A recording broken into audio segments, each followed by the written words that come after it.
During 2014, subscription received in cash is 42,000. It includes rupees 1600 for 2013 and rupees 600 for 2015. Also 3 lakh has still to be received for 2014. Calculate the amount to be credited to income and expenditure account in respect of subscription. So here if you notice, they have received 42,000, but this includes some amount which are not related to the current year. Here the current year is 2014.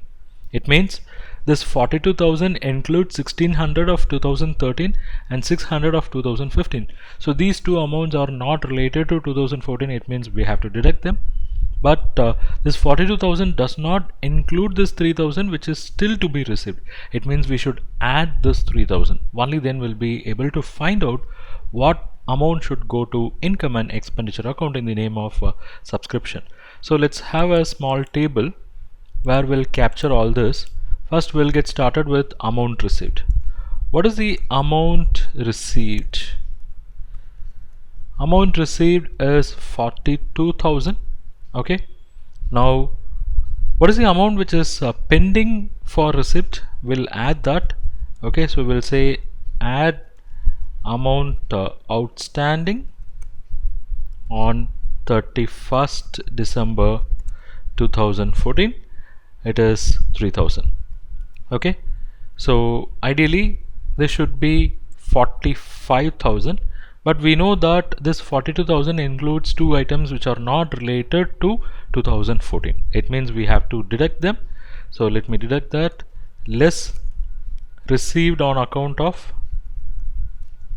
2013. We know some amount related to 2013 is received in 2014, which is 1600. So let's deduct that.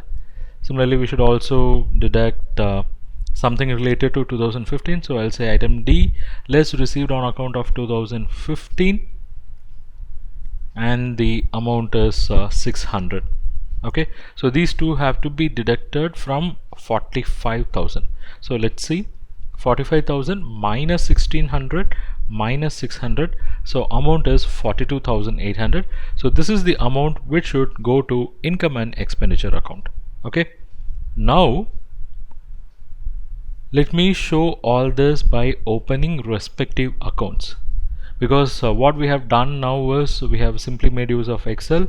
We did some additions and subtractions and we have derived what amount should go to income and expenditure account.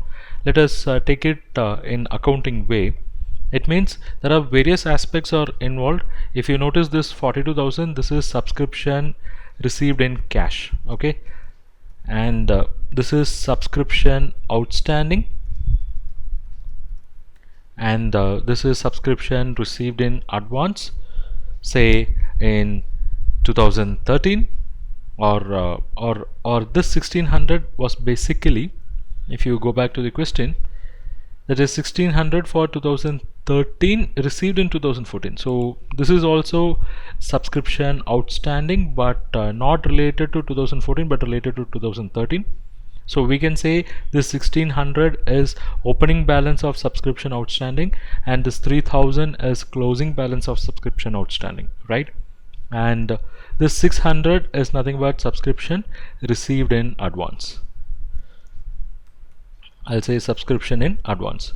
So with this knowledge, what we'll do, let's go and open respective accounts. Okay, first let me open subscription outstanding account. So subscription outstanding account is something which we are entitled to receive, so it is as good as an asset. So this opening balance will be on the debit side. So we'll say to balance brought down, and we know subscription that is pending receipt in the beginning of 2014 is 1600. So let's capture that, it is 1600. Then we also know what is the closing balance, right? So closing balance should appear on the credit side. Let me put it here, by balance carry down, and what was the amount? Probably we have that here, which is 3000. Okay, now the question is, we know the opening balance, we know the closing balance, We also understand that this 1600 which is related to 2013 has been received in 2014. So when it is received in 2014, can we account this as income in 2014? Answer is no, because in 2013 itself this would have been credited. I mean, the subscription income would have been recognized and subscription outstanding asset account was created. Okay, so when this 1600 is received, what will happen?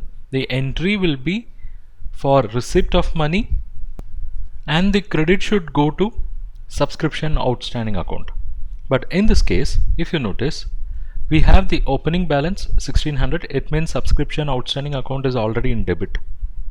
We have to credit this account by giving debit to subscription account.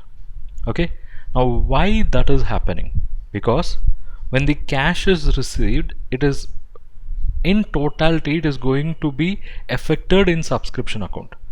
If you want to understand that, let me first pass an entry for cash that is received in the name of subscription. Okay, because if you look at the question says during 2014 subscription received in cash is 42,000, right? It means in subscription account on the credit will say buy cash and the amount will be 42,000. But what we have to recognize is this 42,000 includes 1600 of previous year, that is 2013. So how do we remove that 1600? Because we have created subscription account by 42,000, it means now we have to debit subscription account by 1600 on account of what? On account of subscription outstanding, because there is a debit. We have to close the debit by giving a suitable credit. It means in subscription account we have to say to subscription outstanding. Okay, we'll say to subscription outstanding account and the amount is 1600. And why we are doing this? Because this 42,000 where we say this is the subscription of 2014. Let me just say for the year 2014, but this 42,000 includes 1600 which is related to 2013. So let me go and adjust in that account. Here I have subscription outstanding 1600. Now whatever that is related to 2013 is affected here. So let me give that entry. What is the entry?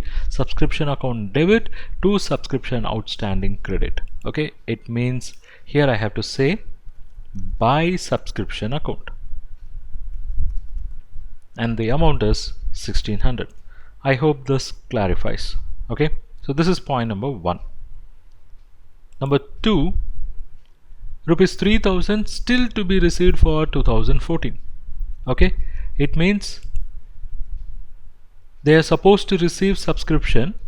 I mean, that should have been given due credit effect to the extent of 3000, but that was not yet received. So what we'll do, we'll give the effect now following the accrual concept. We'll say by subscription outstanding. It is going to be by subscription outstanding account and it will be 3000. It means subscription outstanding is now debited and subscription account is credited. So let's go to subscription outstanding account. We'll say to subscription account, right? To subscription account, what is the amount? It is 3000. So now if you notice, this account is balanced, right? Because we have the total as 4600 on the debit side. On the credit side also we have it as 4600. Okay, so this is how we prepare subscription outstanding account. Next we also have some subscription which are received in advance, because if you notice somewhere here we have this 42,000 includes 600 received for 2015. It means in subscription account we have given credit for 42,000, of which 600 is not at all related to 2014, it is related to 2015. It means we have to reduce by debiting. So we'll say to subscription received in advance account, okay, and it's going to be 600. So now we should go to subscription received in advance account. So let's go there. Here we have subscription received in advance account, and what is the entry? Subscription debit to subscription received in advance credit. It means here we have to write by subscription account, and the amount is, I'm sorry, let me pick up, the amount is 600. So what we should do with this, we should carry it forward, right? So we'll say to balance carry down, that's going to be 600. So this account is also tallied. So we have 600 both sides. So this is done. Okay. Now let's go to subscription account. On the subscription account, on the credit we have two items. On debit we have two items. It means whatever is the balance, that will go to income and expenditure account. For that, let's do the totaling. Obviously on the credit side we have a higher total, so let's total both. We get 45,000. On the debit side we have a few amounts, so let me carry this total 45,000. So here we have a difference, 45,000 minus 1600 minus 600, so it is 42,800. okay, so this amount is what will go to income and expenditure account. So we'll say to income and expenditure account, that's going to be 42,800, and let's check with our initial working. So initial working, here also we concluded 42,800 should go to income and expenditure account, and that also matches with our ledgers. Okay.